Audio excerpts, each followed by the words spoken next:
I'll hear about my teachers. Good evening. Good evening. It is so exciting to see you all here tonight. I'm so glad that you're taking advantage of this experience. We are so excited about it. I have to say so, because it's just been a thrill for me to be involved with it. For any of you that don't know, my name is Teresa Eagle. And it is my very great pleasure to welcome you tonight to the first and what we hope will be an ongoing series of lectures that will provide information that will benefit you, every other teacher in the area, and our students. This is really important. And as you've seen, we have called this the Margaret Catherine Soban Billups Lecture. Mrs. Billups was a teacher, and she was a teacher in Putnam County. She taught for a number of years. She had both a bachelor's and a master's from Marshall University. And my understanding is that wasn't a convenient, easy thing for her to do. She was raising a family at the same time that she was getting certified and licensed to teach, and she taught in Putnam County for a number of years. Her son, Edward, is a scientist and academician. And he has worked a number of years at a number of places. He's currently retiring from Rice University. And a part of the things that he wanted to do as he moved toward retirement is he wanted to do something that would honor his mother. And so that's what he decided to do, was to give us the endowment to allow us to provide this series of lectures for you. So we are very, very appreciative of Dr. Billups and his wife. And we love to honor his mother. And I wanted to tell you just a little bit about her. She graduated from Hurricane High School. I think there's probably some Putnam County people around here. And then with a Bachelor of Arts in '61 and a Master of Arts. She taught in one-room schools for many years, Trace Creek Elementary, Hodges Elementary, and Peach Ridge Elementary. And then at Connor Street Elementary and at Hurricane Elementary, all of them is in Hurricane. She had a first-class elementary certificate, and she walked many miles through mud and dust. You know, it's always been uphill both ways. Have an idea. She was nominated in 1954 by the Assistant Superintendent of Putnam County Schools for the Outstanding Public School Teacher of that year. He described her as saying, "Nothing but praise for her has come from the schools in which she has taught. Her deep sympathy and love for children, coupled with an intelligent use of child psychology and modern methods of education, have made her classrooms happy and worthwhile places for children to spend their time." And that's exactly what we want to do as teachers and educators. So it is with great pleasure that I welcome you once again to the first in the series, honoring Mrs. Billups. And at this point, I'm going to turn this over to Dr. Conrad Lucas Adkins, who will be sharing the rest of the evening with you. Thank you.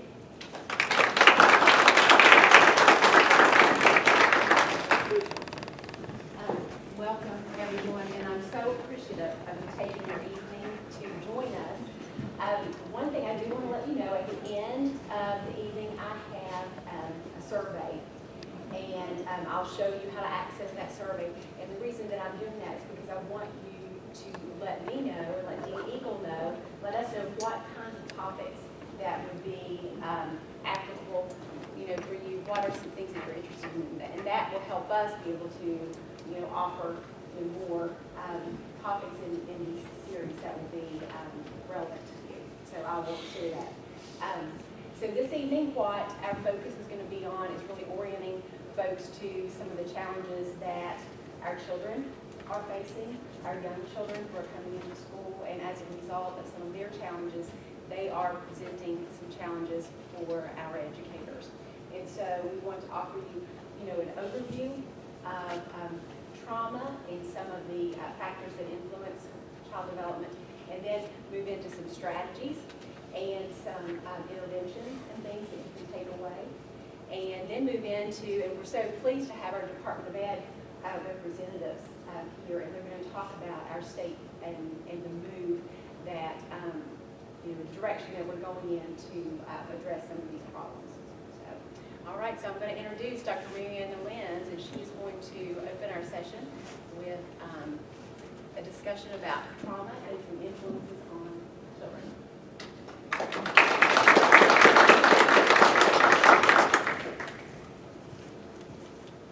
I'm not sure if this works or how it positions.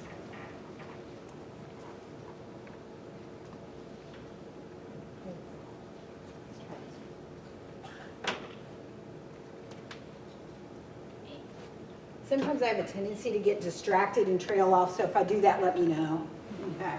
I'm Mariana Lenz. I'm with the Department of Psychology, and I was so pleased that Dr. Lucas Atkins invited me to come and share a few thoughts with you and learn from you guys about some of these topics. So, as we get started, one of the things I want you to think about is when you were growing up and you were a little kid, what were the lessons you learned? Now, I don't mean the ones you learned in the classroom, those are important. Yes, I'm talking about the ones that you learned in life. Okay? The hard ones and the easy ones. Okay? What were some things you learned? Maybe nobody told you, but you just knew. You know, stuff like you walk in grandma's white living room, with your shoes off. Nobody told you, but you learned them real fast. What were some things? Don't talk back to you. Talk back to your mother. That's right. Even if she's wrong. Let it go. Let it go. What'd you learn? If you got in trouble at school, then you were definitely in trouble at home. And they were going to know. And mine was in the neighborhood too. You did something in the neighborhood, it got home before you did. And there was no point saying no.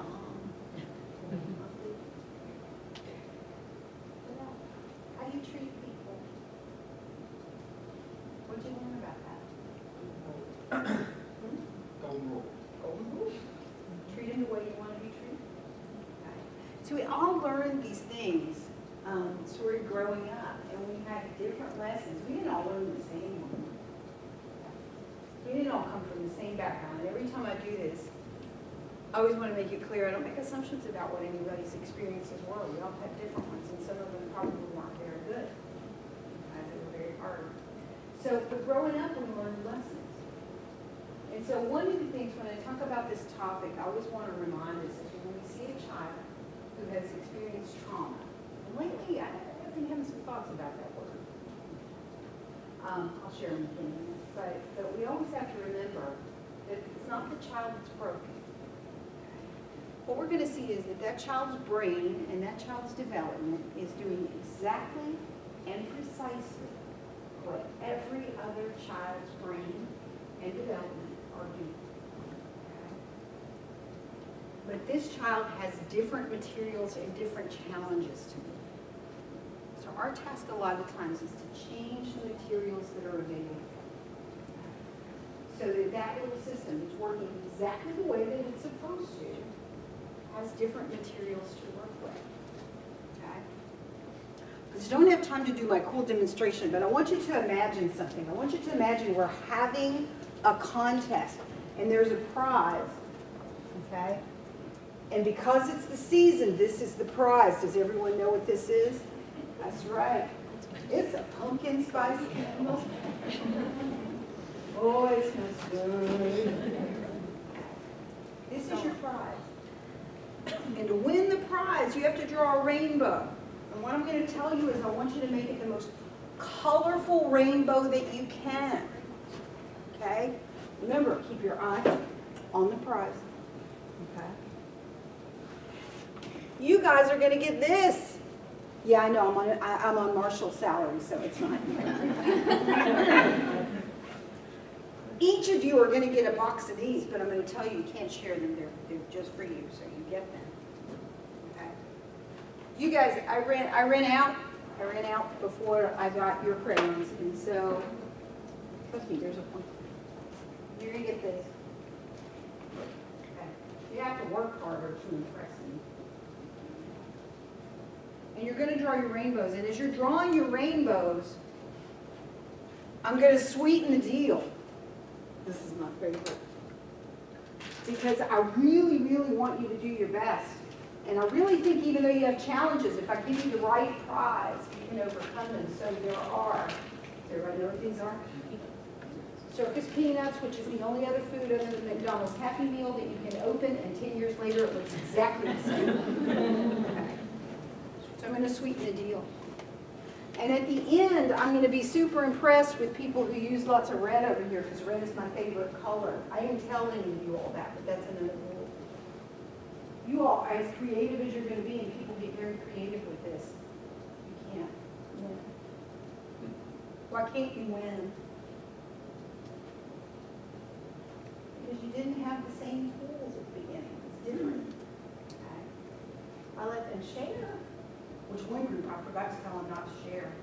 They were a group that worked and do a lot of social service projects, and they shared very readily. But that was a different lesson.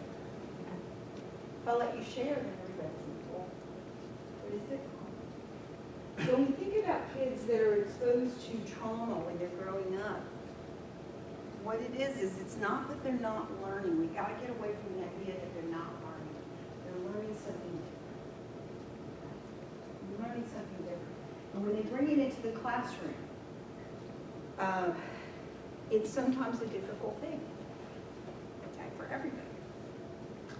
So what do we mean by traumatic exposure? One of the things I think is really important, and I said I've been having a few thoughts about the word trauma.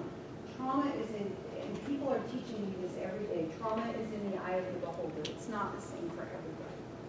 Okay. We're going to talk a little bit about ACEs because I know you all have heard about that research.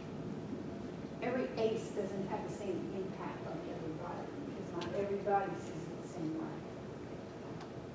Sometimes what I view as something that's non-traumatic is terribly traumatic to someone else. And sometimes something I view as amazingly traumatic to somebody else is something that happens every day. So trauma's in the eye of the beholder, but it's an experience that causes physical, emotional, psychological distress or harm, and it is perceived and experienced as a threat to one's safety or the stability of one's world. And I really underscore, I'm sure there's a pointy thing in here, but I'm not going to try. I really underscore that point about it threatens the safety and stability. Because when we're talking about really young little kids, what's the most important foundation that they have to get underneath them so they can venture out into the big wide world? Say again? Security. Security, absolutely. Eric Erickson. Trust versus mistrust. You gotta have that sense, because when you have that sense of stability, you can wander over to the corner of the room and wonder what happens if I take mommy's lipstick and do that. Wow, that's cool. That's kind of pretty. What if I smear it? Okay? It lets you do that. Now, that's not going to go over well, okay? But it makes me comfortable doing that. I also learned not to do it again. But that's a different thing. And it's not traumatic when I learn it. But that's when I feel safe and secure. If I don't feel safe and secure, I can't move outside my bubble. Okay? Because it's not safe.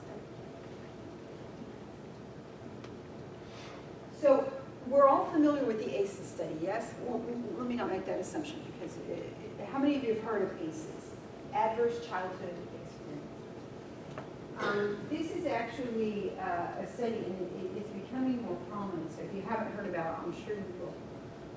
But it's the discussion of it is becoming more prevalent out there. But basically, in a nutshell, what they did, Kaiser Permanente, collected data on thousands and thousands and thousands of people. Okay, that was an exaggeration. A few thousand. And they did something quite simple. They brought them in, they did an exam, okay, so they checked them out physically, and they had them fill out a survey, and they said, here's a number of things that may have happened to you growing up, and these were called adverse childhood experiences. It's the term ACE. And all you have to do is check each one that happened when you were growing up. Okay? Each one. So, what we found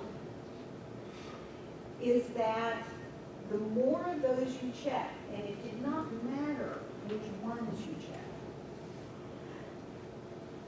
the more of those you checked, you were at higher risk for a reduced life expectancy due to the presence of a number of these other risk behaviors. Think about that. It doesn't matter what. Now, what adverse childhood experiences were on the list? Some of you know, but even if you don't know the study, you probably can generate it. What would you think would be an adverse childhood experience? Divorce. Death of a parent. Death of a parent. I was going to say. Yep. Loss. Grief. What else? Sexual assault. Sexual assault. assault, physical abuse, verbal abuse, parent in the home with an untreated mental health issue, substance abuse. So we can probably generate the list. And again, what always strikes me, by the way, we knew this before Kaiser Permanente, I have to give him credit, Arnold Samroff, so if you're old enough to remember, he found it a long time ago. But it's the number, and when you get above 3, there's a problem. And the problem, one of the problems is, a lot of these adverse childhood experiences are connected. So if a child is experiencing physical abuse, it's very likely that they're also experiencing verbal abuse. Untreated mental health issues tend to go along with risks for substance abuse. So you get this whole ball of risk, and this is what the outcomes look like.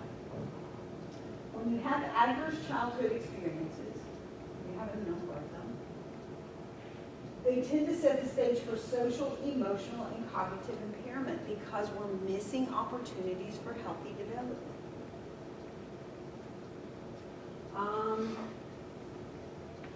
One of the most important things we know that goes on during the early childhood period is language stimulation, right? We tell parents that all the time. If you don't do anything else with your child, talk to them. Read to them.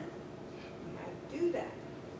When you're in homes that are highly stressed with parents that are paddling as fast as they can to stay in one place, there's not a lot of that. So that's going to set the stage for developmental delays and differences.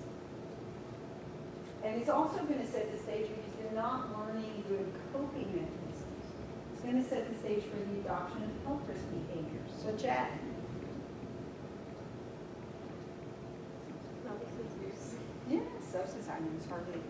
substance abuse, smoking, or nutrition, a number of things. And then the adoption of those health risk behaviors leads to a higher incidence of disease and disability, cardiovascular disease, cancer, which is linked to the reduced life expectancy. So we know that these impacts are quite significant. And this is what a map of sort of the concentration of adverse childhood experiences look like. It's a few years old now, but it probably hasn't changed a whole lot. You can probably guess that dark red is not good. Okay. And we are dark red. About 18% of adults surveyed by the ACEs Coalition reported 3 or more adverse childhood experiences. And our most common are substance abuse, divorce, verbal abuse, mental illness, and domestic violence. My guess is 18% is too low. I suspect that we're probably higher than that. That just happened to be done in primary care settings, and a lot of people who experience a lot of ACEs don't present for routine primary care. So it may be an underestimate. So basically, a traumatic experience when it occurs during childhood is a fairly substantial rock that gets thrown into a little pond and then impacts kind of go outward. And part of that is because what's going on neurologically with kids. You all are in education. These are things you already know. These are things you already know. This is a quote I really like from Jensen, who does all the work with sort of the impacts of poverty on learning. The human brain downloads the environment indiscriminately, meaning it is set up to process that early environment and start to put pieces together that are going to be useful later on. But it's not a discriminator. It will use whatever happens to be available in an attempt to understand and absorb the surrounding world, whether the world is positive or negative. Okay?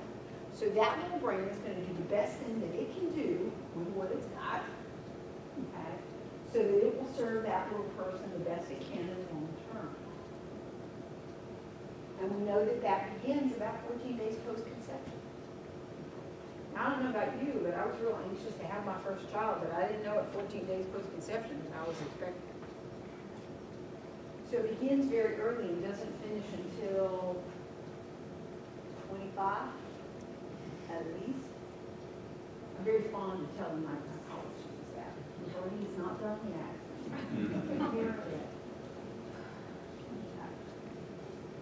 And we know that one of the things that we need to be aware of in West Virginia is that substance exposure, particularly opioid. And our rates are going up and up and up. So in addition to traumatic exposure, you also may be seeing more kids in the classroom who have been exposed to substances.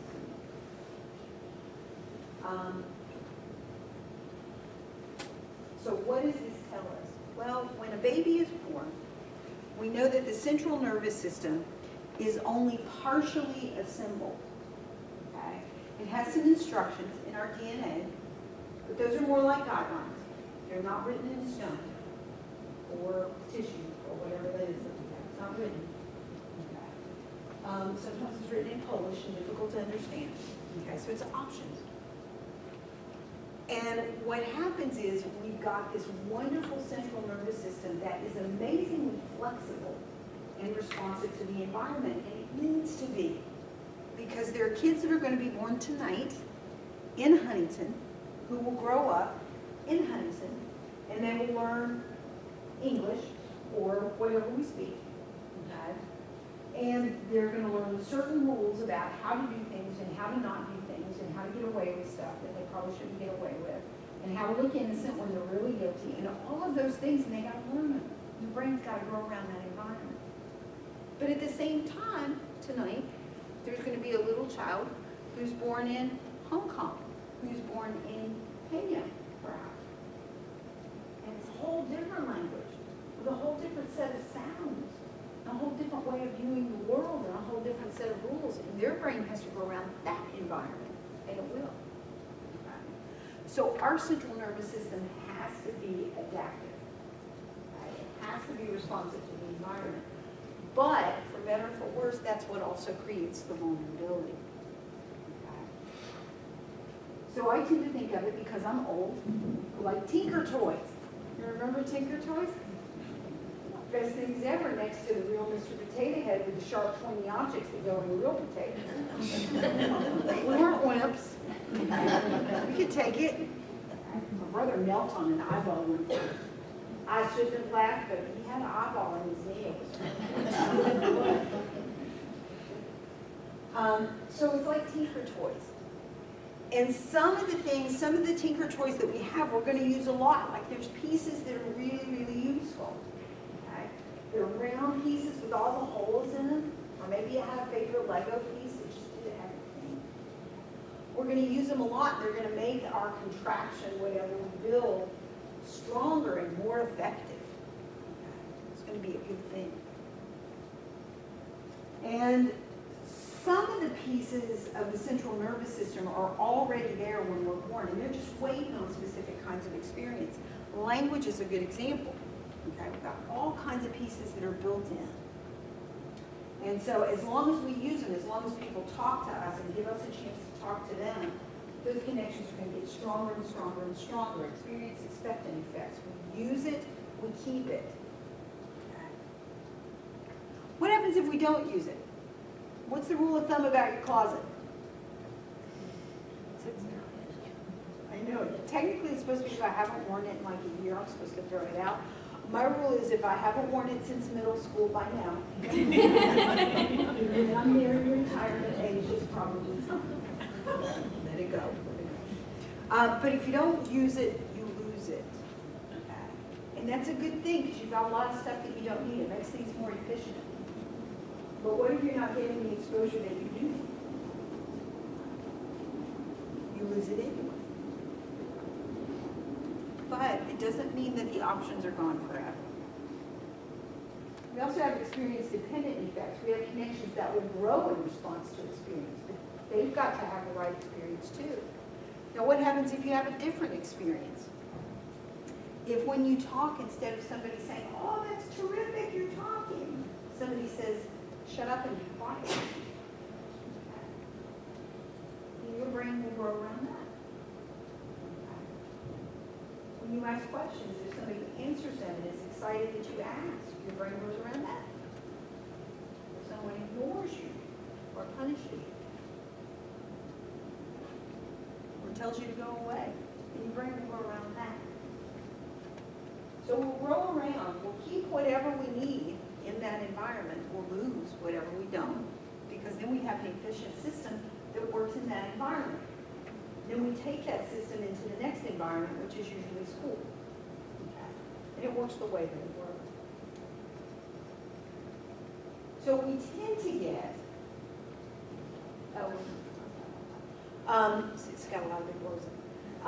So what we tend to get is when we have a child that's growing up in trauma and everything, is we get this stress response, this hypothalamic pituitary adrenal axis stress response, HPA. HPA, well, we've kind of got, the way to think about it is we're revving the engine and we're getting ready to confront a stressor, and then we're cranking it back down. And we're revving it up again and we're cranking it back down. So what you tend to get, and you may have seen these kids if you work in early childhood, is when they're really little and they come into your environment, they're really revved up a lot. Okay. And you can usually spot them because they spend a lot of time on the periphery of your room, sort of wandering around, and they have a hard time engaging, right, in an activity and focusing. Because that's not really beneficial in an environment with a lot of trauma, focusing. Scanning is much better, prowling is much better. And they usually will stay on the periphery, and when they do engage, it's usually to run over and knock someone's block tower over. Okay. And then leave. Okay. Or stand in there. I'm not your block server, what are you gonna do? But they don't engage. Over time, because they've been revving that engine and cranking it back down, it doesn't rev as much. So even things that should grab their attention don't. Things they should react to, they don't. So when they hit another child and that child cries, we would get aroused by that. They may not. So things change. The system changes because it's adapted to that environment. So learning is like weightlifting. Connections get stronger, faster, and better. But only if there's repetition.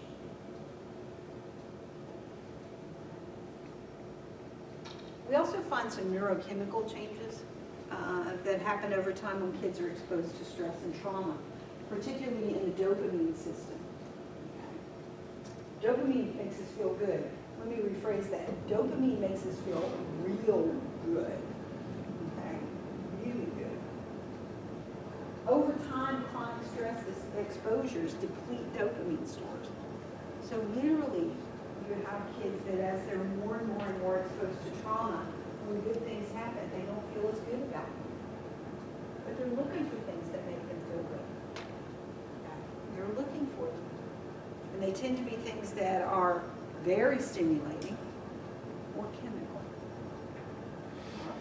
Because chemicals are another way to sort of make that little dopamine system work. And so not only are these kids prone to behaviors that are difficult, they're also more predisposed to addiction. I swear I'm getting to the part that's more positive. And then I'm going to turn it over to Conrad to tell us. So kind of to summarize the effects, the negative effects of stress and chaos and trauma is it's a thief. It steals childhood because it reduces the opportunities for all of those wonderful experiences that allow that central nervous system to retain its flexibility. It narrows the central nervous system. It reduces the efficiency of the system, and it creates connections for reactions that are problematic. Reactions like scanning your environment rather than focusing, reacting in a hyper-aroused way to stimulate, like an open hand. Okay, you know how we reach out and put your hand on a child's back and flinch? Okay. It's adaptive in their world. Okay. It's not adaptive here. And so it steals the ability of mothers and fathers to respond in ways that are good for their kids. And it's a whole ball of risk factors. It also tends to limit choice, so kids get less experience making decisions and seeing the consequences of those decisions. life happen very close up. Because I'm so focused on this one issue that's in front of me, I'm not seeing what's down the road, so I'm not anticipating. And so you might notice sometimes when they come into the classroom, you want to say, did you think about that before you did it? Well, the short answer is no, you didn't. I was focused on this. That's what was in front of me. So the world is actually, can also be very small. Because sometimes when kids are growing up in trauma and chaos, their housing is unstable. And I have to share this because I learned this recently. I became aware of it recently. I should have been more aware. But kids that have unstable housing, that a lot of times wind up staying with relatives or cramming into, maybe something like a trailer or even a double wide, what I have, a double wide, a little bit bigger, or if they're staying in mission, in the city mission or shelters. Think about what little kids like and need to do. They need to roam and to run and to have space and do wild stuff. And they have to stay right here. I saw a mom with 4 kids, and she was amazing. She was such a good mom. They were all under the age of 5. And we were talking about how the 2-year-old had to sit in a stroller for a lot of the day because there was no one else wanting to do it. So all of those things are going to have an impact on development, on the way the brain works, on the types of decisions that people make. And when we see them come into the classroom, a lot of times they have difficulties with attention and concentration and control of their motor behavior and all of those kind of things. So the last thing I want to mention in terms of difficulties before I kind of set the stage for Hannah to talk more about what we're going to do is another area that they have difficulty with is emotion regulation. Because in order to learn emotion regulation, the ability to keep your emotional reactions under control, you need an environment that challenges you enough, but not too much. Because when I'm a baby and I get really, really, really upset, I need somebody to come along and pick me up and calm me down because my knobs don't work that well. The volume goes up, but it doesn't necessarily come down. Okay. And then as I get older, I need somebody to kind of talk me through it. I mean, those of you that are in early childhood, how many times do people in the classroom say, use your words? Talk me through it so that I learn to talk myself through it. So as I get preschool and I hit kindergarten, I can start to talk myself through it. Not going to hit, not going to hit, not going to do that, not going to do that. Okay. So that when I get even older, I can think of myself through it and make choices that keep me from getting aroused. All of that requires a stable environment.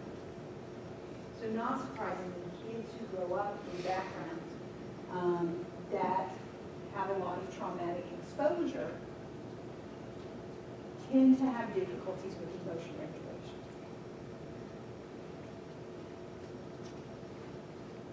So what's the good news? Well, the good news is there are things that we can do. The central nervous system is not finished. Okay. The central nervous system still has options. And literally, when we bring children into the classroom and we do different kinds of things with them, for example, narrating their behavior while they're playing. I always used to wonder, because I would do a lot of mental health consultation back in the day, I'd say, wow, preschool teachers talk a lot. They walk around the classroom and I hear, Johnny, I like that blue tower, that blue block tower that you're building. You used 8 blocks, that's really good. And I think Johnny knows what, may not know how to work. And well, because if you tell them and they hear it, they pay attention to what you're doing in it, that's really cool. Okay? And that, even if they're not getting it at home, they get it in the classroom, even though that little brain has already started to work a different way, it can learn new tricks, and it doesn't matter how old they are. Okay? Now, granted, the older they get, the system is going to have to work a little differently. You know how when you get something from the store that has assembly required and you don't read the directions and at the end you have pieces left over? I don't know about you, but when my husband would take it apart and read the instructions and find where they all go, I just throw them in the junk drawer. Okay? So later when the thing starts to wobble, okay, I don't have the parts anymore. So it's just like this little central nervous system. Okay, we've lost some parts, but it doesn't mean we can't fix it. It's just going to be different. Okay, it's going to be different, and it might be a little less efficient, but it can be better. So when we do these kinds of things, even when kids have been exposed for long periods of time, it makes a difference. Okay. Doing things like the feelings ball, tossing in the feelings ball and saying, act this feeling out. Having them identify what they're feeling and having them identify what other people are feeling. All of those kinds of things make a difference, not just at the behavioral level, but they literally make a difference in the way the brain functions. So, kind of to sum it all up, when we give kids who come into the classroom that we know have had traumatic events happen in their lives, okay, who maybe have not been as privileged as kids like my kids. My kids were privileged, not because I was a great parent. I always say they grew up well in spite of me. But they have a lot of benefits growing up, and there are some kids that don't. So when we get into those situations where somebody is insistent that everybody's got to have the same thing, I know you all have seen this picture before. What you see on your left is what you get when you give everybody the same thing. Because I guarantee you, if I gave you all the same black or blue pen, some of you would use it way more effectively than others. I've seen people do amazing things with it. So if we give everybody the same tool, that doesn't mean that we're going to fix the problem because they didn't start out with the same needs. And as a person who hasn't gotten any taller since third grade, I'm feeling for that kid on the right. Man, he can't see, he can't see. So if we give him all the same thing, he still can't see. And the one that could see before can see better now. We need different things, and yeah, somebody's going to get a bigger box, and somebody's going to get somebody else's box sometimes. That doesn't mean it's unfair. That means we're trying to create an equal playing field. An equal playing field. So little kids are going to do the best they can until they know better, and when they know better, they will do better. And so every time that I read some of the literature or I talk to some of my colleagues in education and I feel what's happening, it makes my heart happy because I think we are getting it. I think we are getting it. Because what we have to recognize is that when these little guys come into the classroom and they've had all of this traumatic exposure, it's not that they didn't learn the things that they were supposed to learn. They learned exactly what they were supposed to learn. They learned how to navigate that environment. Now they have to learn to navigate a different environment. And since I'm a psychologist and I don't know what those answers are, I'm going to turn it over to Dr. Lucas Adkins, who's going to talk about some of the interventions.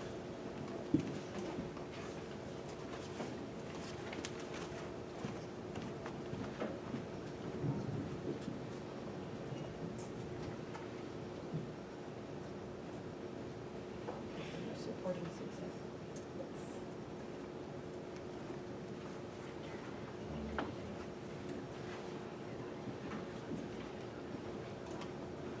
Well, I feel like I have the best of both because I have training in psychology and then I have training in school psychology. So I feel like it's just the best of both.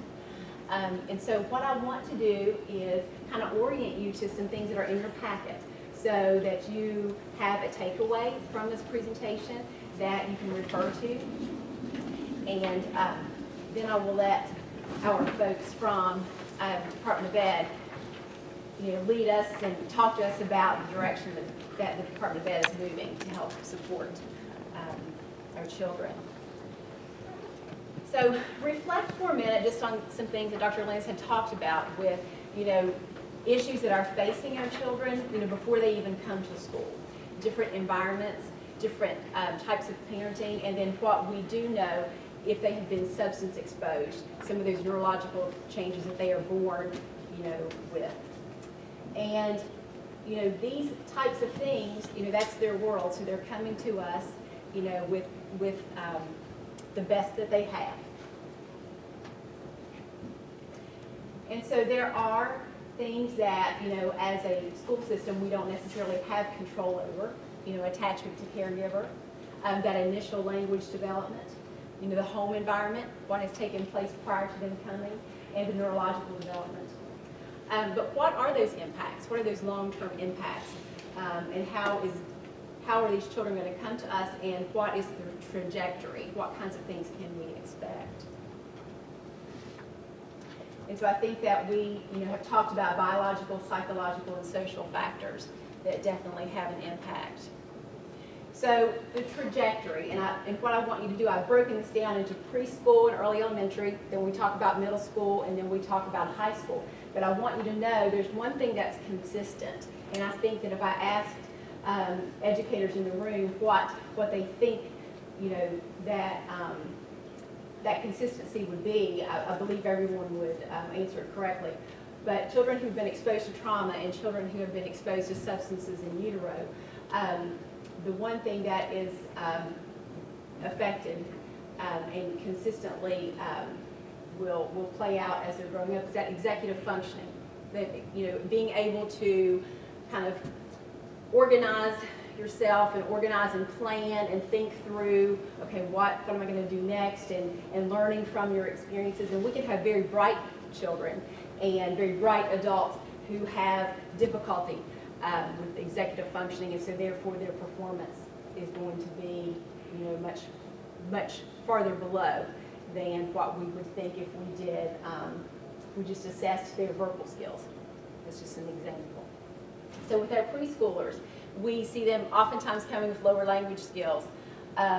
Their visual attention, their executive functioning deficits are definitely present. And then in middle school, again, in middle school, we oftentimes start seeing this increased diagnosis of ADHD and increased prescriptions for psychostimulants. And here we start really recognizing those academic deficits, because some of those behaviors and things have impacted their ability to learn. And so we start picking up on those academic deficits. And then by high school, again, we have those executive functioning deficits, it's persisting, and that poor academic performance, things that they are really, missing out on due to the trouble, managing behaviors and staying focused. So here we go. So what do we do? And I think I could ask you this, and everyone would answer this correctly too. It's something that just doesn't happen in a classroom. You don't just fix these children, and as a classroom teacher, it's not something that we independently can address on our own. There are definitely some school-wide practices that need to be in place. And on the school-wide practices side, I think something that West Virginia has in place, the multi-tiered systems of support.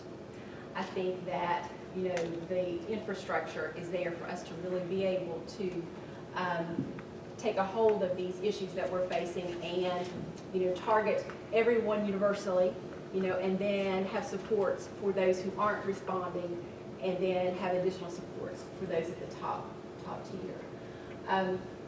So having that system in place is very much a plus, and I think having that system in place and then being able to monitor data, monitor the impact of interventions and things that are in place. I think that's a key piece that has to be there for us to be able to benefit.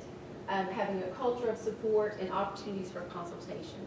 And so then with the classroom practices, consistency.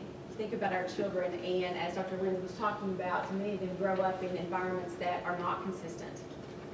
It's difficult to predict what's going to happen next.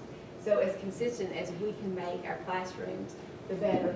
And then as we know, unexpected things do happen. So preparing kids for those changes, so that whenever there is an assembly or there is a fire drill or something happens, they know what to expect. And so in order to do that, you have to practice, with them. So teach and model coping and problem solving, reinforce their strengths, and don't forget about relationships and interactions. So this is in your packet, but what I want to do next is take you through 10 individual things that research has shown us that are effective with children who've experienced trauma and children who have experienced prenatal exposure to substances.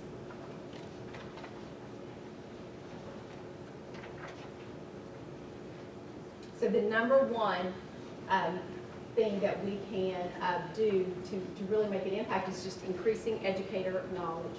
So talks like what Dr. Lynn's provided us with, that's definitely a place to start, because we need to understand how the environment and the prenatal environment and the postnatal environment affects our children. Being aware of risk and protective factors. And I really emphasize this to my school psychology students. We want our school to be a protective factor. So what can we do to provide students with safety and security, and to teach them the things that they may not be getting home. Number two, maintaining a strengths-based mindset. And this can be challenging, when we are, working with students and we have classrooms with some very problematic behaviors. It can be difficult to find those strengths, but we need to. Explicit teaching of problem solving and self-regulation strategies. And there's one program, I Can Problem Solve, and it was from 2001, that was just an exemplar.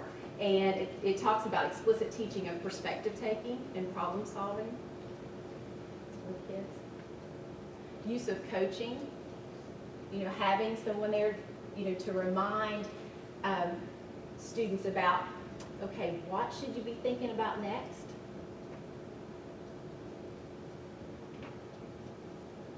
We talked about this, structured environment and consistent routines, and being prepared for changes.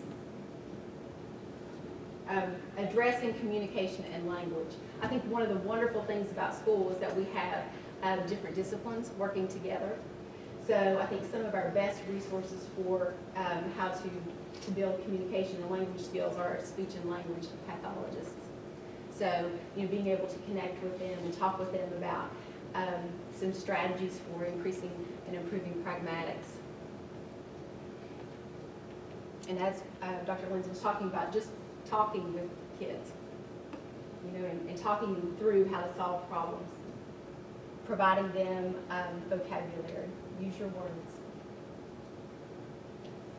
Visual schedules and cues, that's something that's very important, and that increases a sense of security. I can see what's going to happen first and what's going to happen next. And then again, explicit social skills instruction.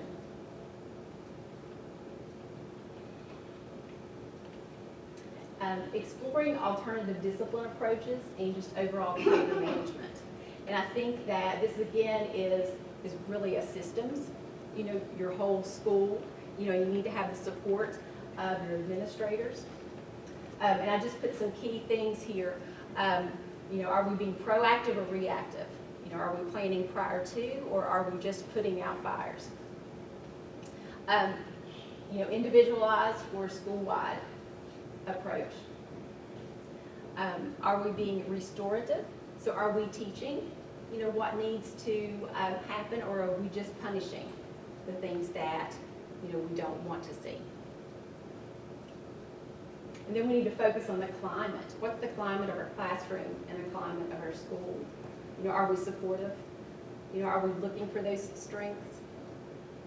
And when I say supportive, are we supportive of the professionals? If I'm a teacher and I have a really tough classroom, does my principal support me and recognize that there are times that I may need to take some time, I need to step out for a little bit, or there may need to be someone else who can come in and help when I'm trying to do some group instruction. But, I have these kids who are not as necessarily as focused and as attentive. Is there someone else who can come in and help facilitate that group? And these, and I've listed a lot, and I hope they're in your packet, but if they're not, you can definitely reach out to me. But these are some very current models of systems practices for handling behavior school-wide and in the classroom.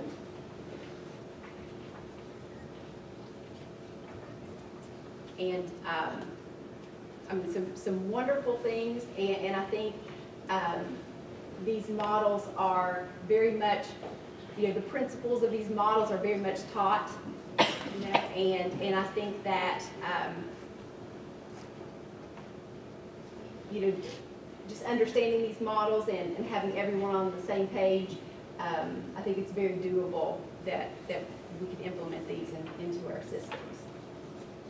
These, not all, one, pick one. And then lastly, number 10, involving the team.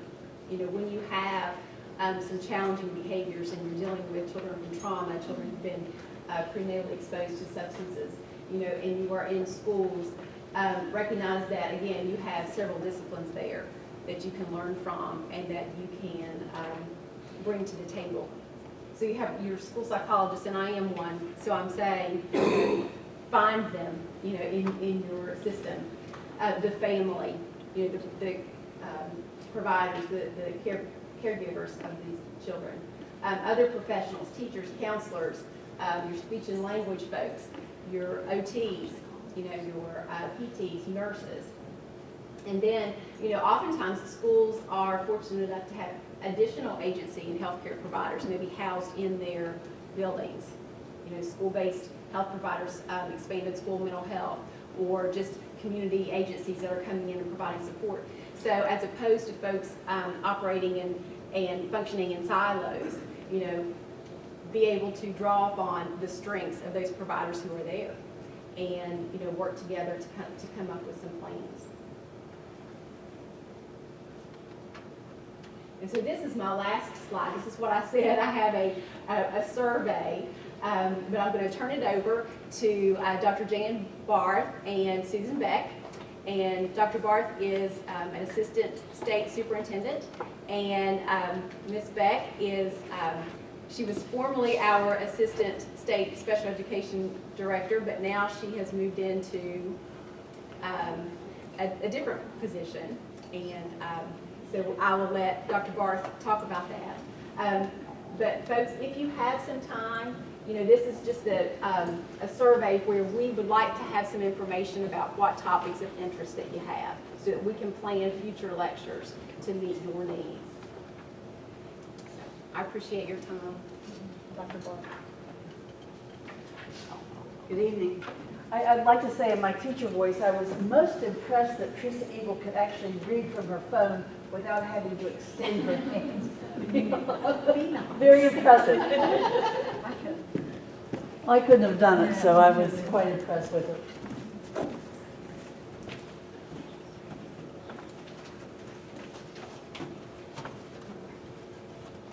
Mic'd up here. Can you hear me? Yes?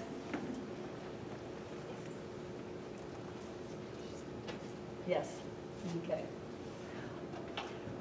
I work at the West Virginia Department of Education, and I have worked there for 28 years. I retired in 2010 and came back in 2018 and have really enjoyed my time there, and I'm looking forward to working with you on this initiative as well as many other initiatives that we have with the Department of Ed. One of the things that we're working with is the opioid crisis. It's just become tremendous in our classrooms. We're caught with having to work with students who aren't prepared to come to school, who are traumatized, and the behavior becomes an issue. And because of that, it's been housed in the Office of Special Education. It's not necessarily a special education issue, and the Office of Special Education is reaching across the aisle to work with all students who have this type of issue. What we're trying to do as we look at this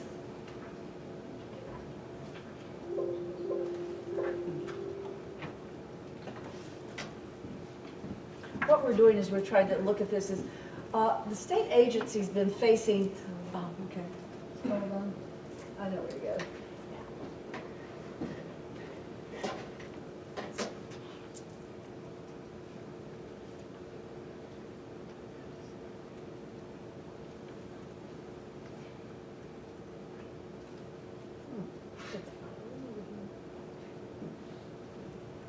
Let's wait a few minutes. Quick here.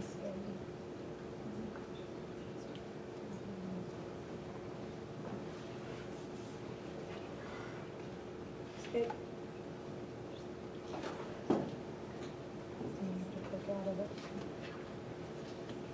We experienced this earlier where it was freezing, so we're just gonna try to go from the beginning here.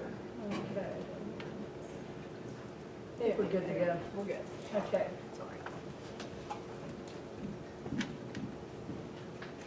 So as a state agency, we've been facing this opioid crisis for quite a few years. Right now, it's on the forefront of many of our students' daily lives, and then it becomes on the forefront of our teachers' daily lives. It's on the forefront of our parents' daily lives, and we're really working hard to create supports for these students and families. And we have a lot of different types of things that we've done, so we're spending our time and energy right now trying to combine basically our time and our focus and our energy as we're driving this work. Why would we focus on mental health services? Well, obviously, it's not something that we traditionally have done in our classrooms, but it's something that we are being called upon to do in our classrooms, so we have to respond to this issue. Currently, West Virginia has 46% increase in the number of children taken into custody, and 84% of all the child service cases involve drug use. So that becomes an issue for all people involved with the education of students. West Virginia's faced a significant problem with prescription drugs. You know that we have a 25% increase in prescription drug overdoses in 2015, 2016. Is there anyone in this audience who hasn't had a friend or a family member who've been associated with this? Probably not. There's also an increase in the NAS among children born to drug-addicted mothers.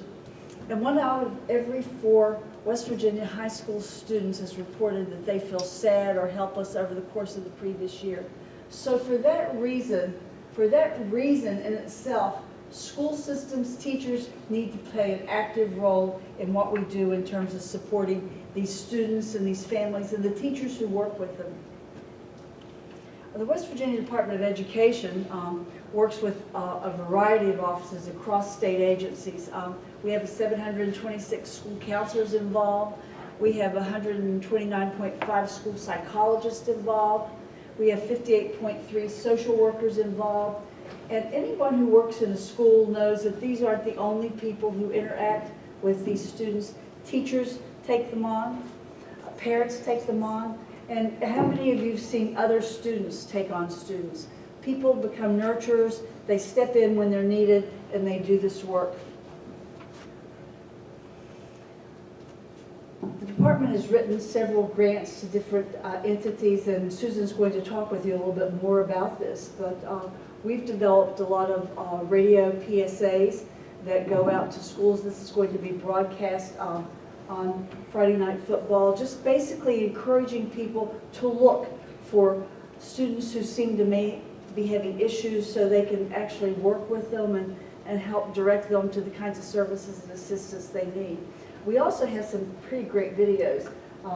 I know this to be true because I did a presentation for the Board of Education and I mistakenly picked up the radio PSAs and was trying to present them as the actual videos. The videos are pretty outstanding too. So I'm going to actually play one for you. You'll be hearing this kind of thing. Quarterback just took a hard hit, and it looks like he's stay down. A child's physical pain and injuries can be obvious, but emotional distress often isn't seen and may go unrecognized. Is your child withdrawing from family and friends, expressing feelings of hopelessness, excessive anxiety, guilt, or anger? Stay connected to your children and to teachers, coaches, and others that have regular contact with them. Sometimes they seek what you don't. It's all about relationships. A message from West Virginia Project Aware. Here's another one. What's other come up? So, at the Department of Education, I know about 15 years ago, maybe even as far back as 20, we developed SAT teams, or school student assistance teams, and teachers work with a certain group of students, and they begin to get to know those students. They begin to offer services that are needed, and it's a pretty active association that works in schools across the state. And as we look at this, we have all of our policies, the types of things that we need to offer as part of the SAT team in our policies, and also in some places in code. So with this said, I'd like for you to look at the different kinds of resources that we have as we work with this. We actually write grants, and what we do with the grants, what we do with the different services that Susan's going to walk you through varies from school to school. It will even vary from family to family. It will vary from teacher to teacher as to what they're comfortable trying to deploy. Again, each LEA determines what works best for their students, but even in the school with the SAT, the teachers determine what works best for the students and their families. So, as I've been promising, Susan's going to come up and walk you through our Project Aware and several other of the major projects that we have at the West Virginia Department of Education. As we said, we're spending our time and energy trying to combine our time and our efforts and our focus and letting you know what's out there and what's available. And please feel free to share this with people that you think can use it and need it. The PowerPoint is left with Marshall, so we'll be able to share that with you should you want it. Susan? And by the way, Susan was named Director of the Office of Special Education. Our Special Ed Director, Pat Homburg, has retired. She wants to spend time with her grandchildren and her daughter who live in London. So we were fortunate enough to have Susan come on board. And congratulations, Susan, that you're the first people to know her. Yes. Got to come off. Thank you. I told Jan, I said, you can announce this, but I can't. So I said, my office doesn't even know. So I think we kind of let the cat out of the bag. So, but thank you. Also, I am now the Executive Director of the Office of Special Education, but I am a school psychologist. And I trained at Marshall, and very proud of that. And I worked in the public schools as a school psychologist for about 11 or so years before coming to the department. So I have worked in the schools and worked with some of these mental health issues, up close and personal. And prior to that, I did a little bit of on the clinical side of mental health and worked in a mental health agency. So I did see that perspective as well. What Jan or Dr. Barth had just talked about with the PSAs that you saw, that was, some funding that we received through this Project Aware grant. And this Project Aware grant, we're getting ready to go into the 5th year. It was a 5-year grant. And as you can see, it's a substance abuse grant and mental health grant. And we received up to $10 million for this grant. So we have used it well for the last 5 years. And, we have been doing this work in West Virginia already, with this grant. And so, I guess the focus of our presentation that you'll see, we want you to know and we want you to feel good about, we have so many things in place right now, and we have so many things already working. So we just, we are going to figure out what the gaps are, and we are going to go in and really truly try to focus on, finding out, what works, what doesn't work, and what gaps we have. So, but right now we want you to know these things that are happening, so when you recognize that, you'll know that this is something that is touching the lives of kids, that if they're having a traumatic experience, if they have, been exposed in some way to drugs, that, that we have some things in place in the school system. But this grant was a huge opportunity for us to get this work started, and like I said, we're getting ready to approach our 5th year, so we've done a lot, and I'm going to talk a little bit more about that. As I said, we secured a 5-year grant. In this grant, we have focused on providing mental health first aid. I may get ahead of myself in my slides because sometimes I don't, look at the actual words on the slides, but we're going to get to it. But it focused on mental health first aid and getting folks out there in the communities, in the schools, law enforcement trained with youth mental health first aid. And also with this grant, it just helps us become more aware, and our staff in schools, of mental health issues, and being able to recognize those issues in children and people, and being able to provide some services or react and provide some initial support to those kids in the schools. Sometimes we're in a lot of these communities, and there's not a lot in the communities for support. So if we can get as many people trained in this to recognize when they see that students are experiencing some type of some problems or concerns, then maybe they can take the initiative to start working with these kids and help find them the support that they need. And most of these slides have links on the bottom of it. And as Dr. Barth said, Marshall will have this presentation. So, and you'll have my email address at the end if you want anything from this presentation. You're welcome to it. This just goes on a little more about Project Aware and the huge efforts behind this grant. And right now, we just recently, we gave out to all 55 counties some monies to work on this mental health. Project Aware was originally written for, to have a huge focus on 3 counties as a pilot. And it was Berkeley, McDowell, and Wood counties. And they really put a lot of efforts into those counties, and it was written on this interconnected systems framework, which it shares PBIS, or positive behavioral interventions and supports, and school mental health. So this framework, as Dr. Lucas Adkins talked about, is a multi-tiered system of support, but it focuses on PBIS and school mental health. And so, as I said, those counties that, that was piloted and had a lot of effort put to them with this grant, they were able to put these things in place. And my next slide, I'm going to show you a little bit about, what is happening. It's a very touching video. It will show you how this works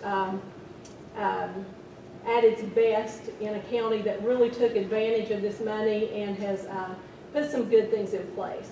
But what I want you to know from this too, in this grant going into this 5th year, we have expanded it out to all 55 counties.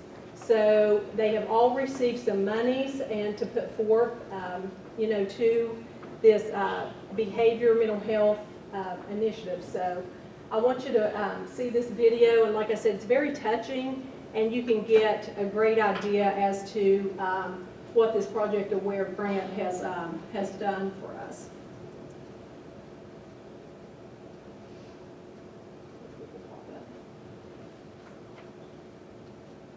I think it's coming up. Being a counselor at Hedgesville High School for 26 years, you see a lot of students, and you try to help all of them that need help, but there's not. Sorry.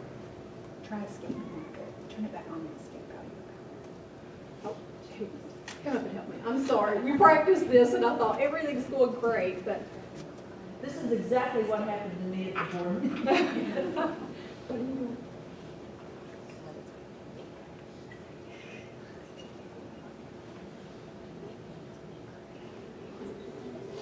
Being a counselor at Hedgesville High School for 26 years, you see a lot of students, and you try to help all of them that need help, but you're not always the answer. Sometimes you need something more. about, 5 years ago, I guess, we had a student who was very suicidal. Sandy Hook had just happened, and we were just discussing what we could do to help kids. Mr. Lyons, principal at Hedgesville High School, said we need to have a meeting. So we had a big meeting, and we invited some community folks, and they came in, and through that, Rita Quinn, the director of social services, said she could use a grant to get somebody at Hedgesville High School for half a day.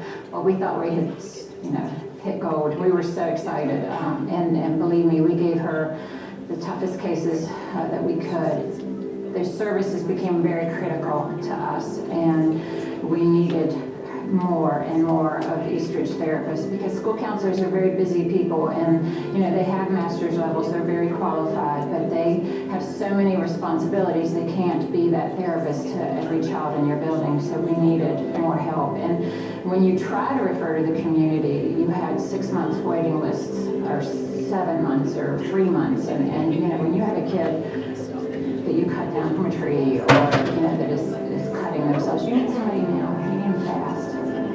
We always felt we were doing a really good job at meeting their academic and career needs, but with the social and emotional needs of our students, a lot of the resources were beyond our control. We had to refer them out to community agencies, where often there was a 6-month or more wait. Even starting at a very young age, some of these children are seeing things we wish our children would never have to experience. Project Aware came along, and it was a grant. It was awarded to Berkeley County.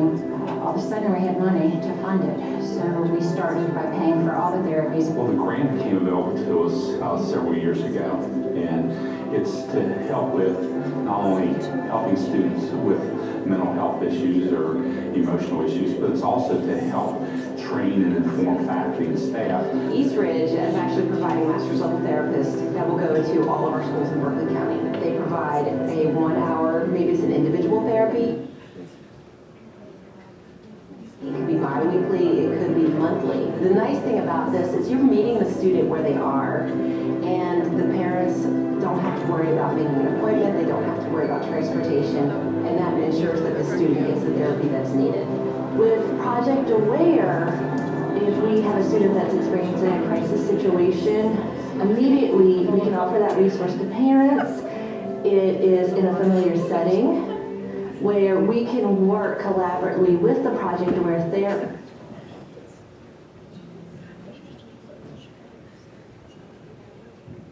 We are able to provide very intensive therapeutic skills with a child. And we are able to spend time developing skills and talking about problems and solving problems.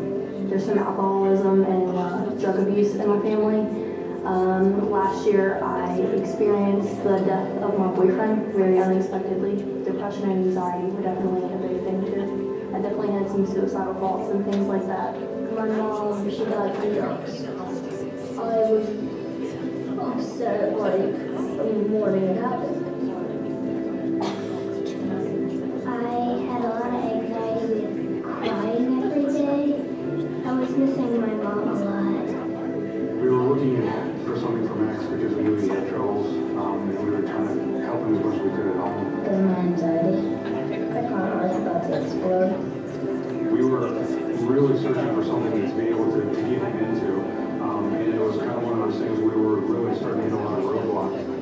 I heard about Project Aware through my high school counselor at Hedgesville, and he heard about some of the struggles that I was going through. She teaches me about the anger and the. We have tech support. Who's going to come and help us? You want to take a little break? We can play the video in a minute, and I can just go through some other things, and when they come, we will go back to the video. There you go. Flexibility. Yeah, flexible. It's just so good to see that video because you can actually relate to the children that are receiving those services. And every time I see it, I still tear up because I've seen it so many times and it is so touching. So, and there was actually a parent that videoed this segment for us, and they did such a good job, and I think they actually had a student that was experiencing some mental health issues. So, but it's a great video and gives you a wonderful perspective of what actually this all means in the schools. Expanded school mental health, that Dr. Lucas, she mentioned this earlier, and we do have this in our schools, and it's a collaboration between the Department of Ed and the West Virginia Bureau for Behavioral Health and Health Facilities. So you might hear about that in the schools. It's where you might have some outside folks coming in, some outside psychologists, some outside just mental health providers and from the community, and they're working in the school system with the staff and the students. So we have expanded school mental health in our schools. As you see, you will notice a lot of these triangles, and we talk a lot about triangles, and you will see them in everything, but I think it helps you understand the importance of knowing that multi-tiered system of support, and it's just a good framework to go by. It's a good framework to put interventions into place, and so you will see that throughout many of these slides. And as you can see here in that universal level, about 80 to 90% of people will be affected by this at a universal level with some basic information, some that everybody gets. Targeted, about 5 to 15% of people will need that, or students will need that, and that's something a little extra. It might be a small group setting. It might be something a little more intensive than what everybody would get. And then that intensive piece is, it is what it is. It's 5% of students or people will need intensive services of some type. So, as I said, it's a good framework to have in place, and you will see that throughout my slides. But it's prevention, early intervention, and treatment. You can see this map. The grant sites, there are 11 agencies that receive grant funding in 20 counties. There are 40 expanded school mental health centers and schools. There's 16 elementaries, 14 middle, 9 high, and 1 middle high school. So 14,475 students have benefited from this in 2017, the year of 2017. And then you can see all the collaboration with the different groups there. And we just have that, our policies at the State Department of Education, they fully support expanded school mental health. If you're interested in knowing what those policies are, of course, you could look at them, but it's the Comprehensive School Counseling Policy. It's the Assuring Quality of Education 2510. That's just the basic governing policy of education.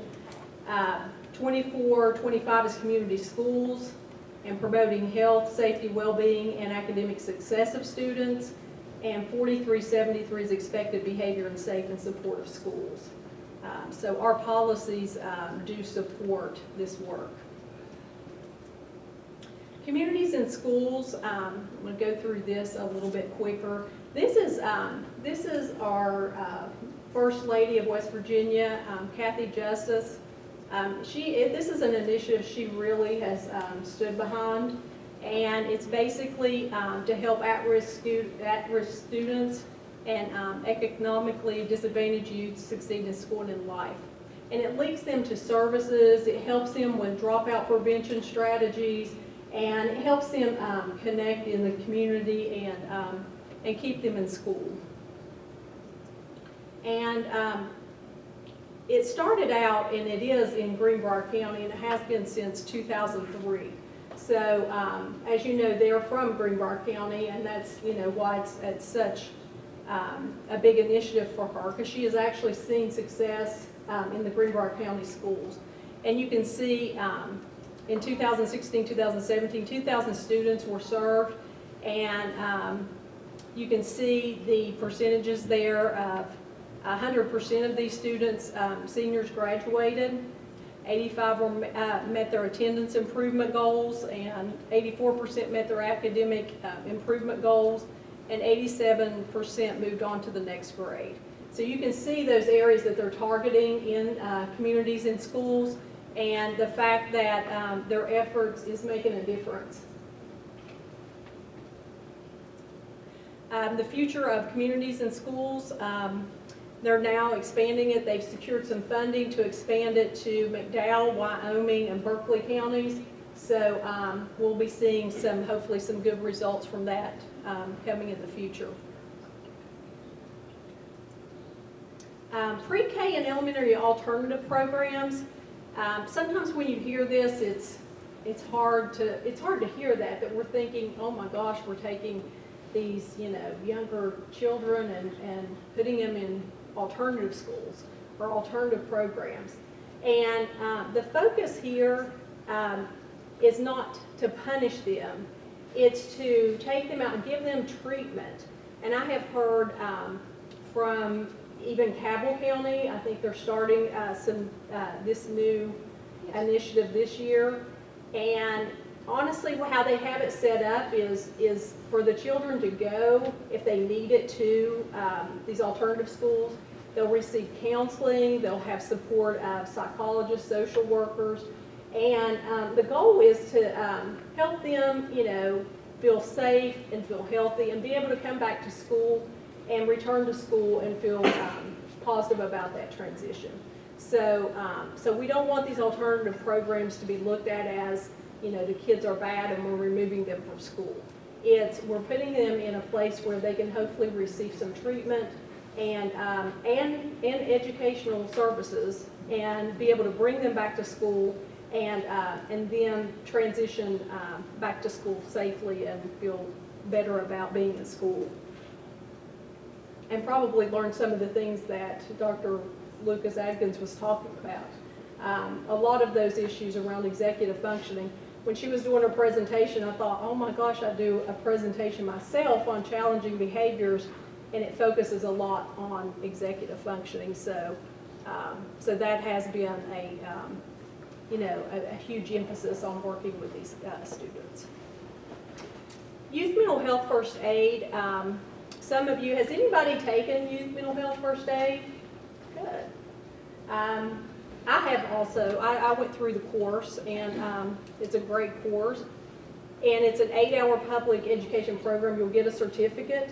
And as I was saying earlier, it teaches you the warning signs of a variety of mental health challenges and that are common amongst children and adolescents.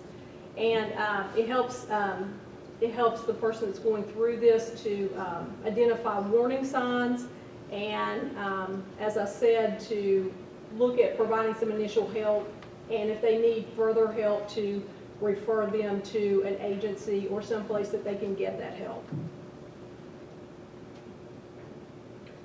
With the youth mental health first aid, there's been 6,461 people trained in the last few years in youth mental health first aid.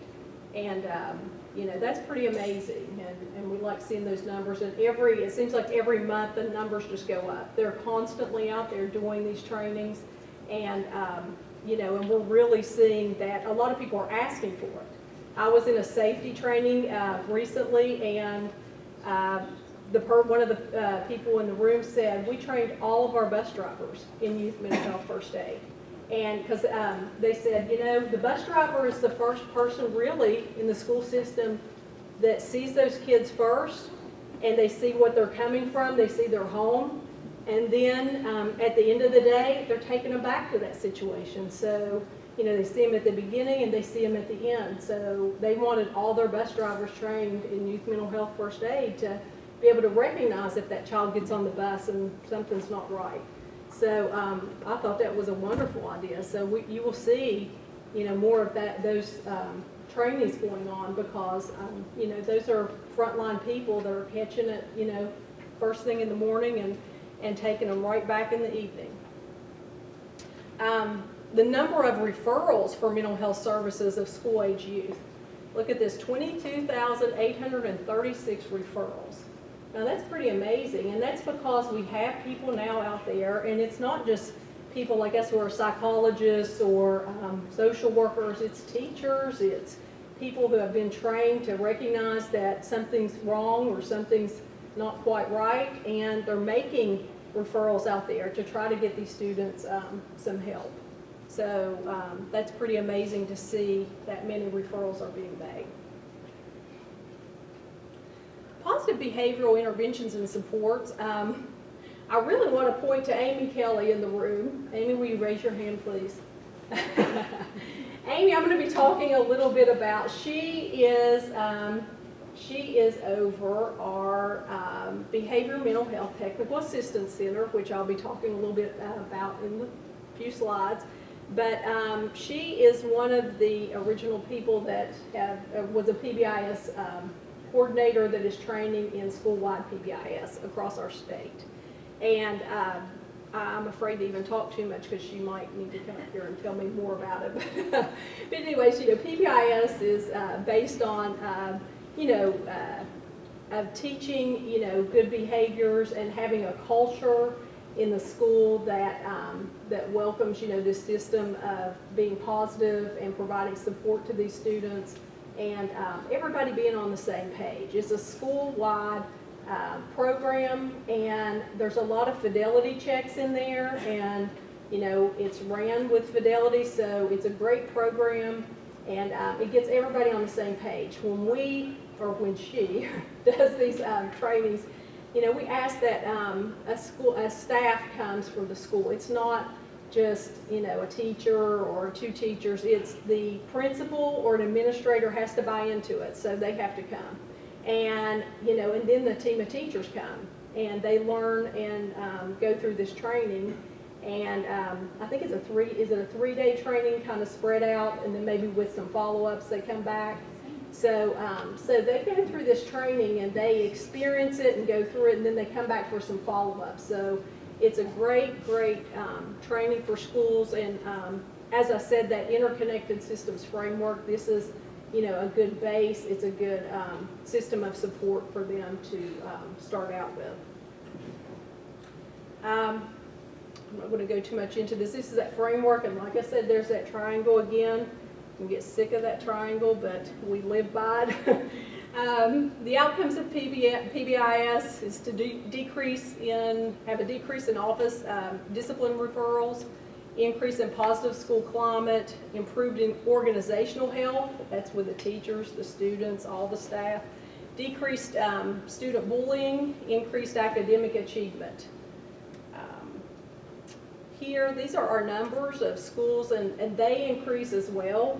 Every month it seems like they're out there training, and we keep increasing those numbers, so I apologize, Amy, if they're not exactly right. So you can see we have 38 high schools, 51 middle, 96 elementaries, 3 alternative schools. So we have about 188 schools in West Virginia that are trained on school-wide PBIS. So that's, pretty amazing so far. And we, of course, are continuing to expand that, each year.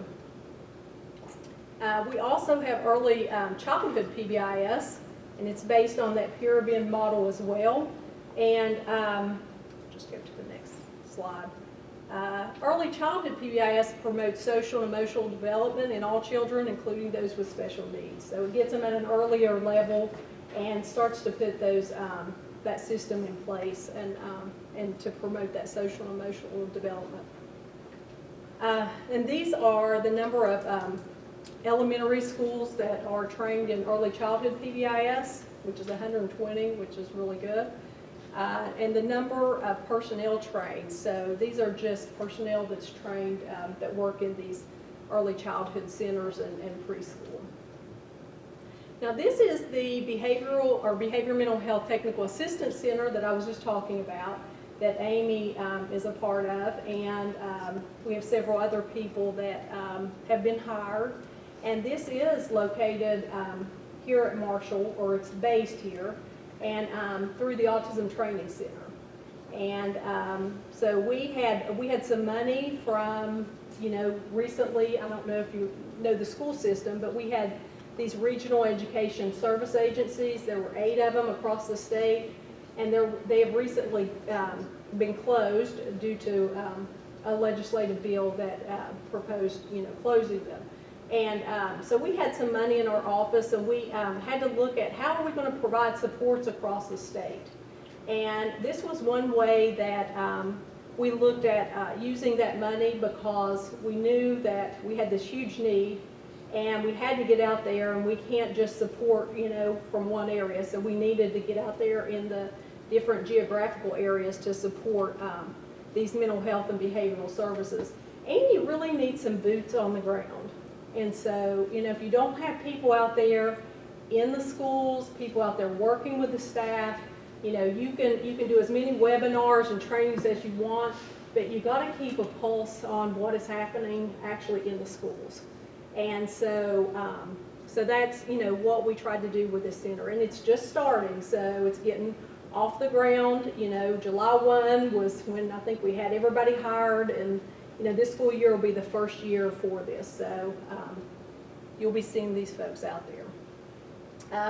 As I said, this behavioral technical, mental health technical assistance center, they'll be working on PBIS. They'll be doing some more of this PBIS.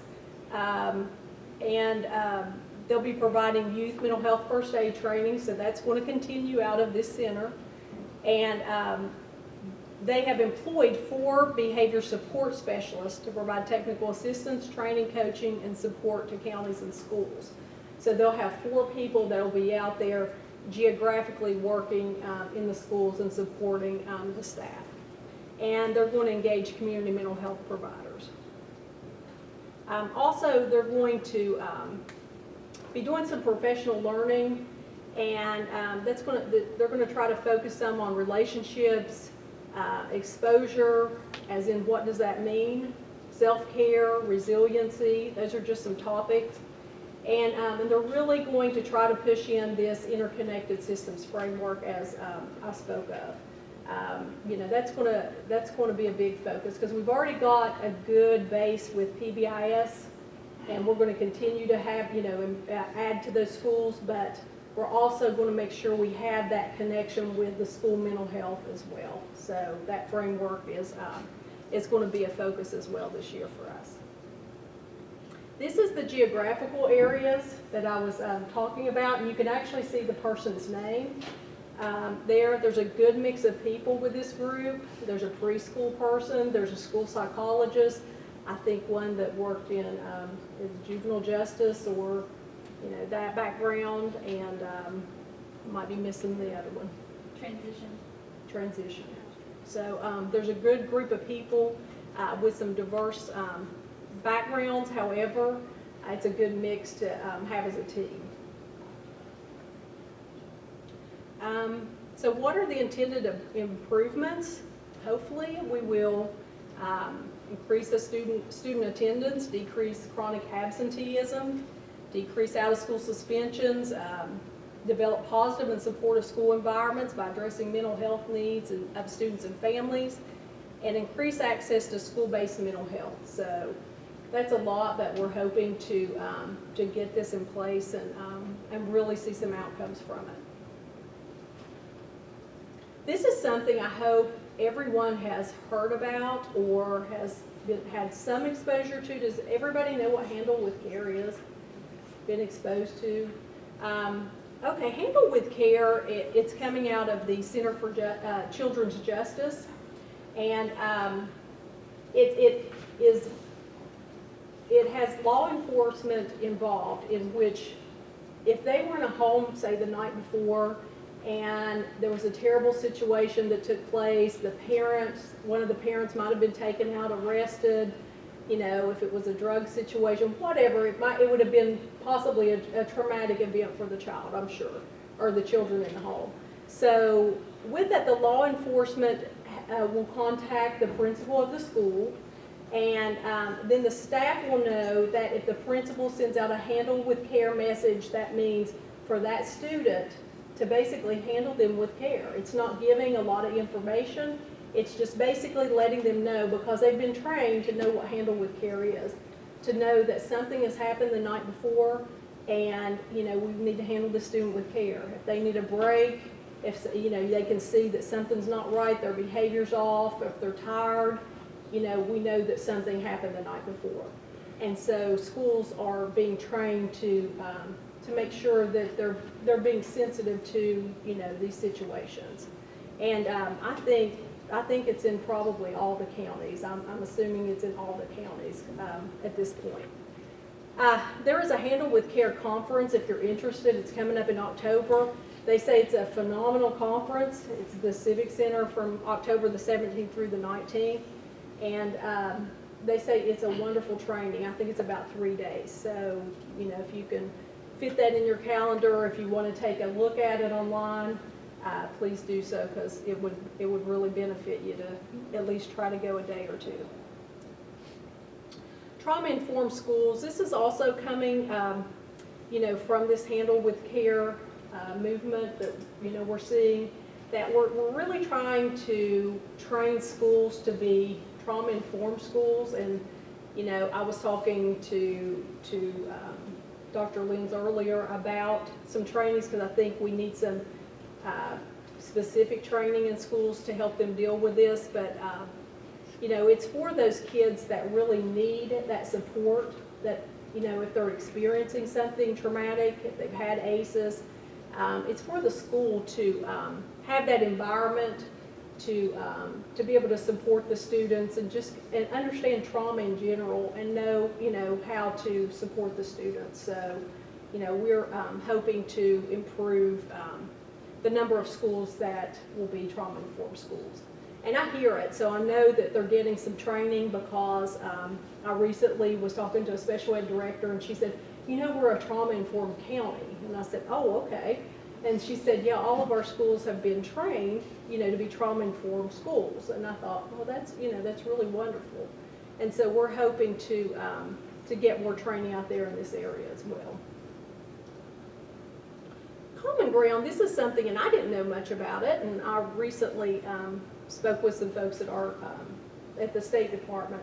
Common Ground is a collaboration with Military Affairs and the Veterans Council, and basically it's just putting folks in the military in the schools, not as something looked upon as, you know, negative or, you know, something, you know, scary to kids. It's really for them to come in, they wear their uniforms, they read to the students, they participate in activities, and just as a positive role model to the students. So, so they can see these folks and they're really supporting the kids.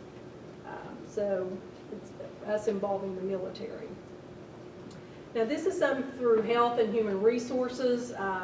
This is just a map so you can see the services. I'm going to read to you, you know, just the dots starting from the top so you can understand what those services are.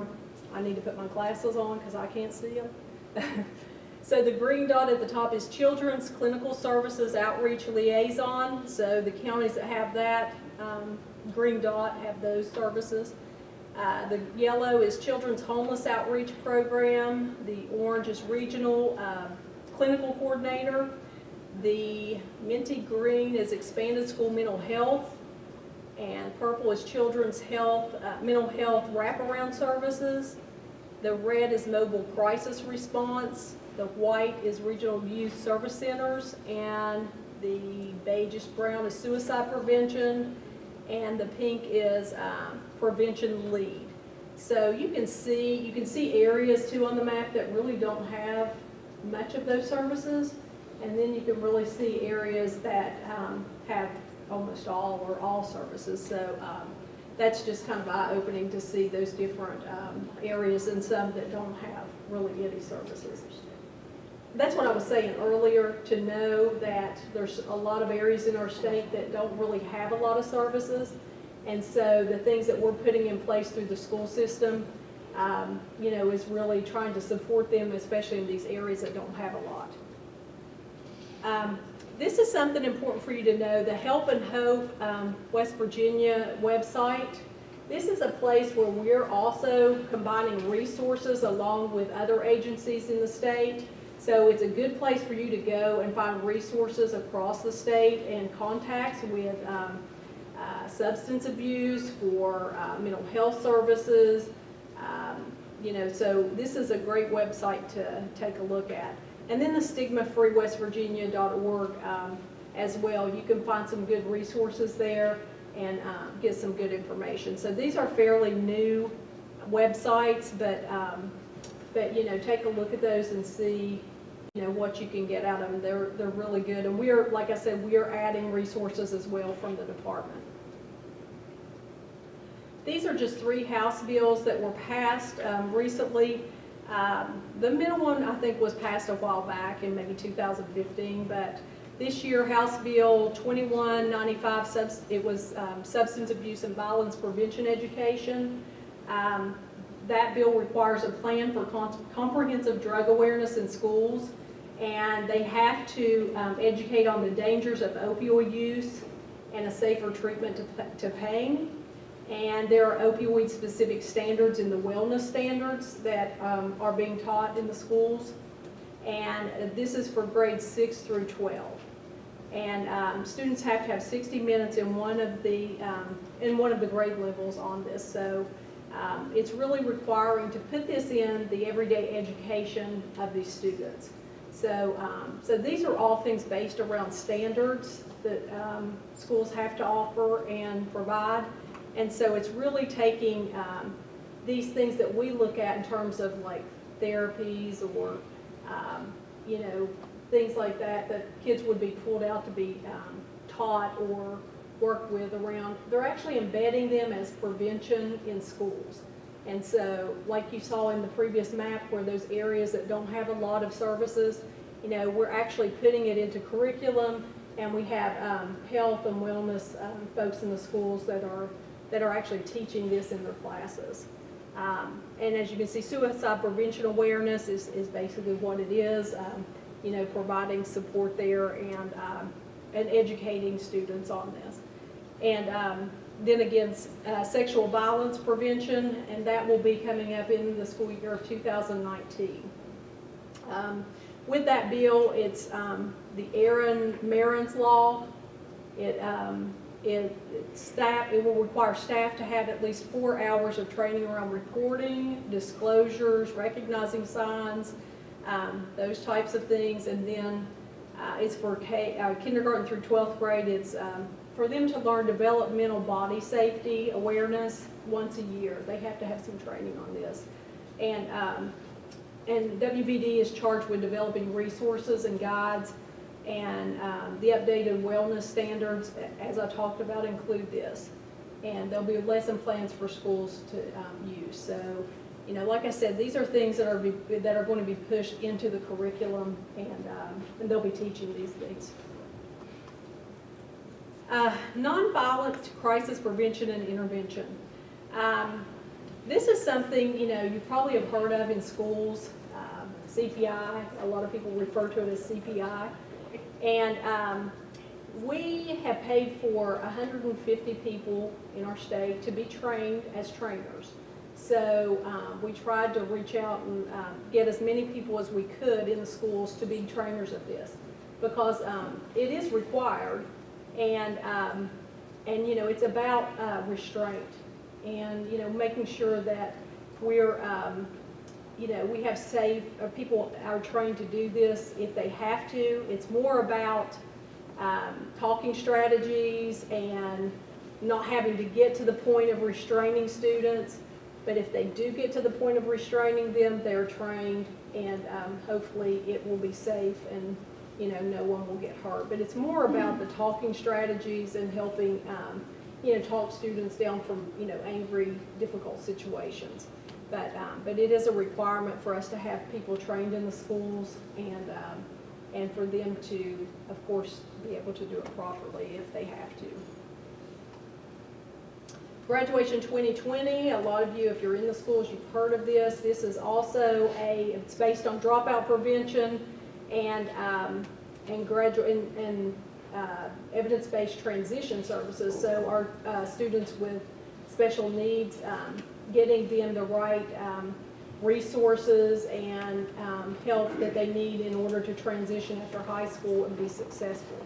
But it also touches everyone. It's not just for students with disability. It's a focus on students with disability, but It also has mentors in the schools to coaches to help students, stay in school and help them through just their daily issues or concerns that they might have and keep them from dropping out.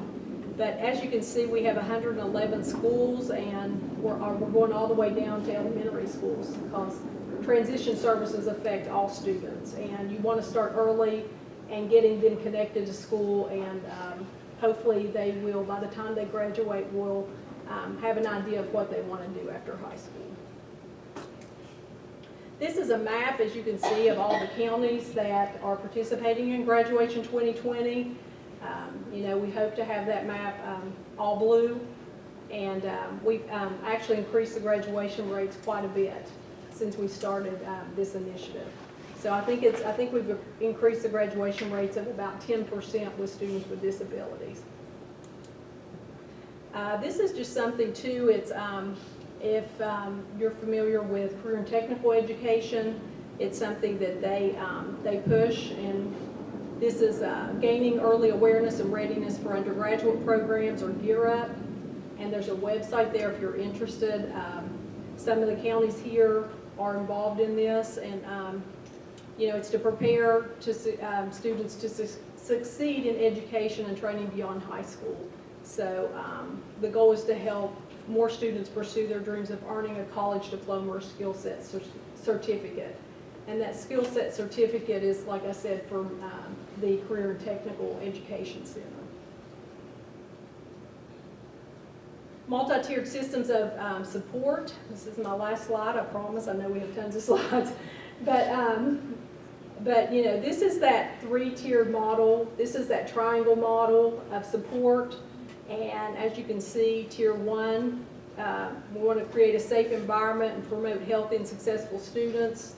Tier 2, early intervention, identifying students and staff at risk. And then Tier 3, intensive support. So as Dr. Lucas Adkins said, we do have that framework in place in West Virginia, and we're just hoping to build that and build the services within that framework. And I promise this is it. You can take my email address down, and you can have our phone number. Feel free to call us anytime, reach out to us.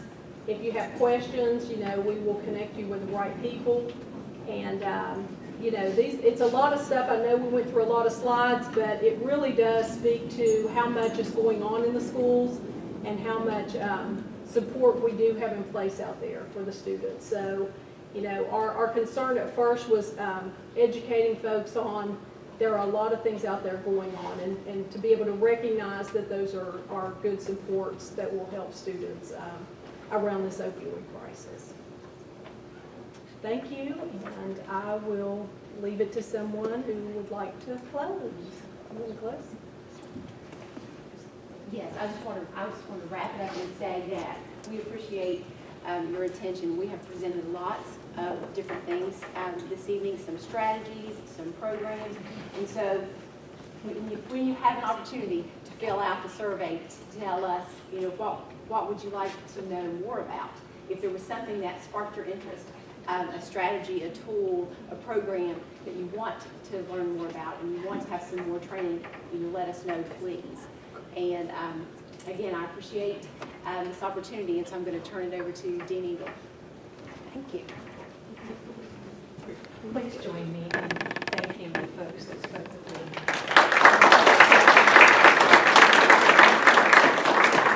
I know that many of you had very long days. You live a life so quickly, but I can't let you go without helping me to recognize some folks that have put in a great deal of time to make this activity and future activities possible for us. If I tried to list everybody that's been a part of this, I know I'll miss somebody, so I'm going to say some general things. Faculty from the College of Education and Professional Development have put up with me talking about this for months. And so I appreciate them as well as my staff because they've done a great job in working with this. The logistics of this were made possible by Dr. Beth Wolf, who is our continuing education person, and she is the one who's been talking with you, taking your information. She has all of your emails. And so we're going to be sending out some things to you as well as reminders for the evaluation. I don't know if it's evaluation, but what you want to see. Survey. Interest survey, so that we can make some choices going down the road that will be better or good for you.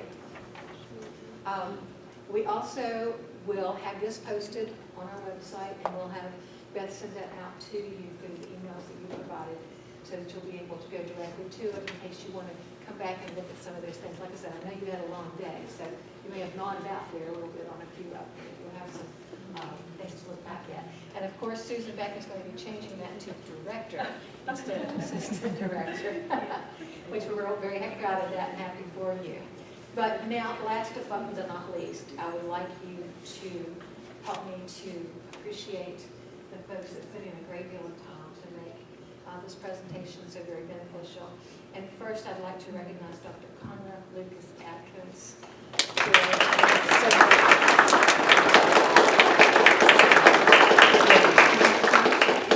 When I heard Connor was working on this as a topic of her interest and passion, I said, would you like to do this for me? And I barely got it out of my mouth before she was volunteering, so that's been very helpful. And her partner in crime, Dr. Mariana Lenz.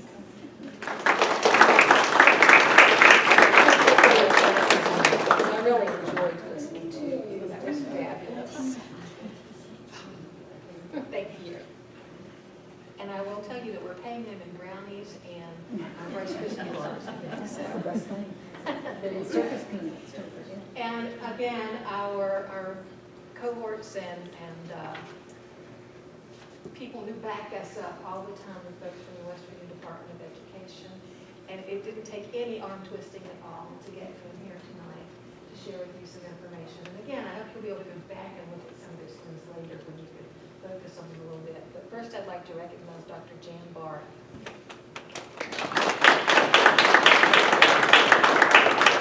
I've known Jan for 30 years. Of course, probably 40, actually. She's the only one that can get away with talking about me. I'm going to go that way. Thank you, sweetheart. It's my first time back to my alma mater. Yes, we have green, blinking people. And of course, Susan Thank you Beck. so much. Appreciate it.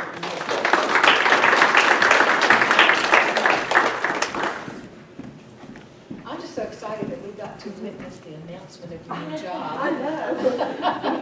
Thank you very much. I appreciate you having us. All right. Thanks a lot. And last but not least, thank you all for being here and being a part of this. Again, I hope you have a great day. Have a great day tomorrow when you're trying to get out of bed after having been here so long today, when you would rather be home in your PJs and drinking hot cocoa or something like that. We hope that you got something from tonight that will be beneficial for you and your students. So thank you very much.